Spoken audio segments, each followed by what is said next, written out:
Welcome to the next edition of our Foundation Speaker Series. My name is Elizabeth Rosales, and today I have the pleasure of introducing Dr. Cristina Ciocirlan, who is the Associate Professor of Management at the Elizabethtown College. Welcome, Cristina. Thank you for joining me today. Thank you for having me, Liz. Yeah, so we're here, to talk about the exciting world of human resources. But before we begin there, can you tell us a bit of background on yourself? Where are you from, and how did you end up in the career that you're currently in today?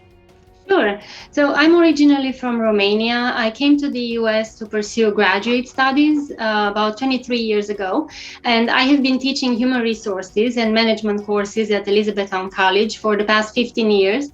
And I have corporate experience in management and marketing in the banking industry. And I did not anticipate being where I am today. I always thought I would end up working as an economist for a bank or a financial institution, but I discovered teaching when I was a graduate student at Penn State, and I loved it and never looked back. Oh, wow. That's exciting. Yeah. So a little change of events there for you. Yeah.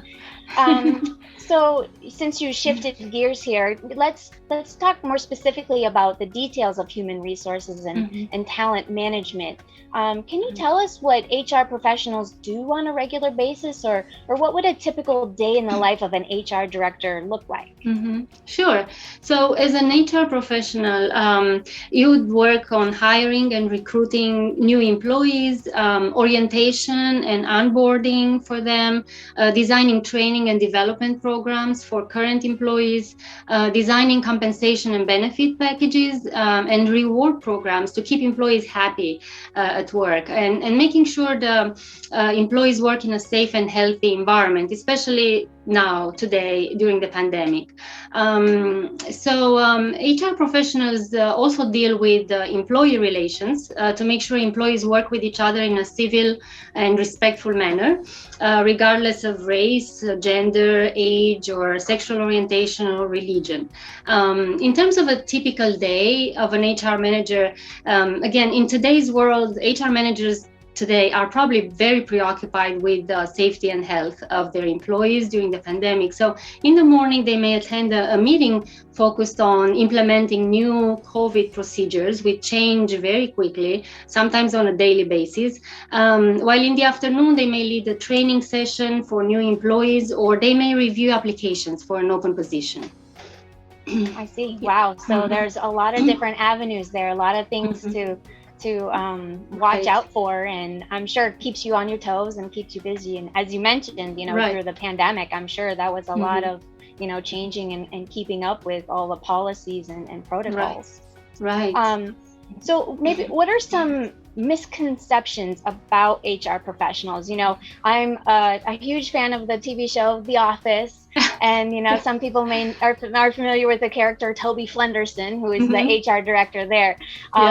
He doesn't quite sell it for me to be an HR professional. He makes it seem very boring. So maybe talk about some misconceptions about the HR department, and so what are your thoughts on that? Sure. I agree. Toby is not a very inspiring role model for a career in HR. So some of the misconceptions related to HR roles, which Toby exemplifies very well, are that all that HR managers do is boring paperwork. They check documents to make sure the company complies with the legislation. They cross all the T's and dot all the I's to make sure documents are in order. They conduct drug tests. They ensure the employees follow the dress code of the company. They check on people to make sure they don't lie when they ask for workers' compensation for injuries, and they have no input in company strategy. So these are some of the major misconceptions about the HR profession. And while all of these may have been true about 20 years ago, it is not true today. HR managers have an important role today in designing company strategy, meaning that they help the CEO in deciding how to compete against other companies. They manage the most important resource of any company, which is the employees, the people, or we call it in HR, the human capital. Because a company may have lots of financial resources or the best technology, but they need creative and talented employees in order to use these resources effectively and efficiently. So that is the main job of the HR professional, to get the creative and talented employees for the company, and to make sure they thrive, to make sure they stay and they are happy. So in that sense, HR jobs are very exciting and inspiring, because you get to make a positive impact on employees' lives. You get to understand what your employees care about and what makes them tick, and how to make them stay happy at your company. So that does sound a little bit more interesting than just filing paperwork, right? Yeah, exactly. Shuffling papers, just here to fill a spot. Yeah, so it definitely is far more intricate than maybe you initially would think. But so maybe what are some career options within the field of HR? Are there different directions people can go in that field? Sure. So HR is a very broad field. There are many directions in which you can go. So, for example, you can work in diversity and inclusion, a very popular role in today's organizations. You may be a training and development manager or a compensation and benefits manager. You may work in HR analytics or risk management. You may work in consulting.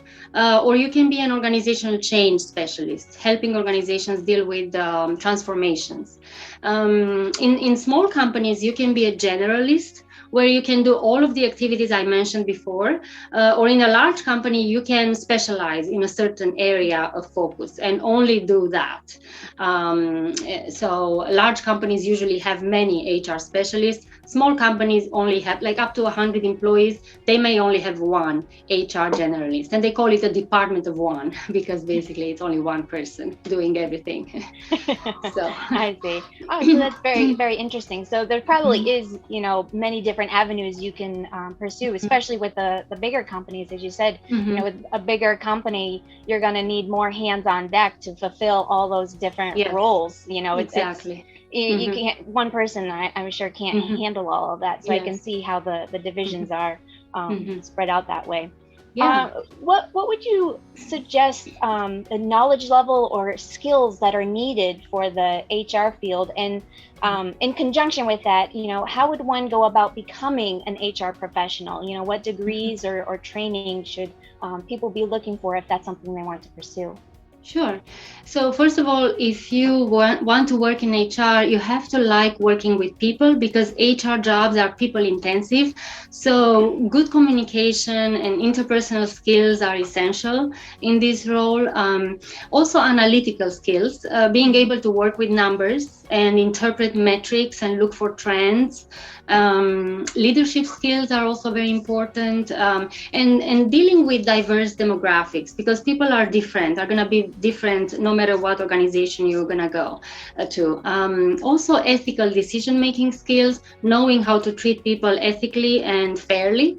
And include everyone in the decision-making process. It's very important.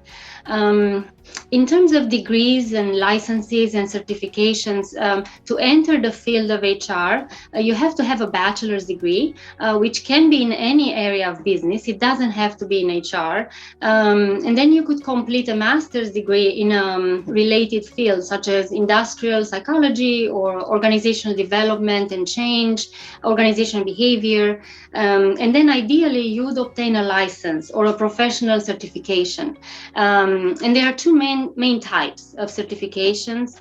The junior level credential, which is a PHR license, you can obtain after performing an operational role in HR. So kind of like a lower level role, day-to-day HR tasks. And later on, after working in a strategic role for about 3 years, you can obtain your senior PHR license. So this is for senior HR managers.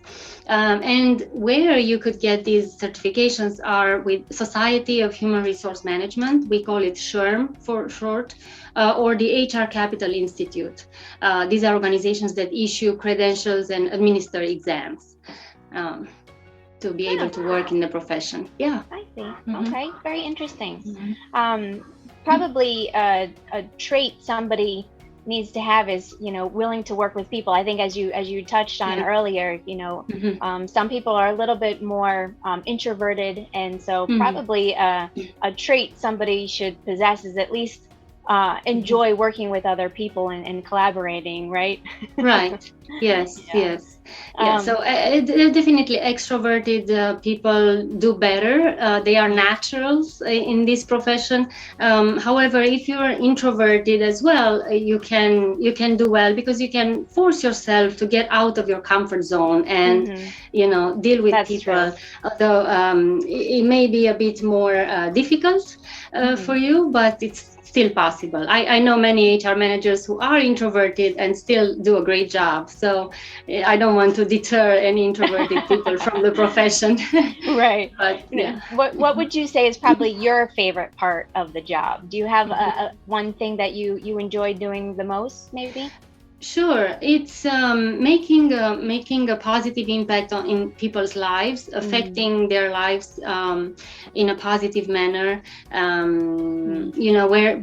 Whether they have an issue, a family issue, let's say they have to take family leave, or they need professional training and development, helping them achieve their goals. That's probably my favorite part of the job. Mm-hmm. Wow, that's so nice. That's wonderful. Yeah.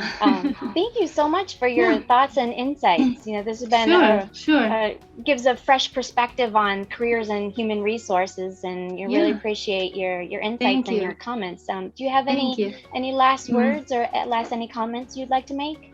Yeah, I'm thinking of a quote that's attributed to hockey legend Wayne Gretzky that seems pertinent to the HR profession. Wayne said, "I skate to where the puck is going to be, not where it has been." So basically, HR professionals help organizations advance where opportunities are going to be in the future. So they help organizations position themselves better in an environment that's always changing, like today's environment, very dynamic.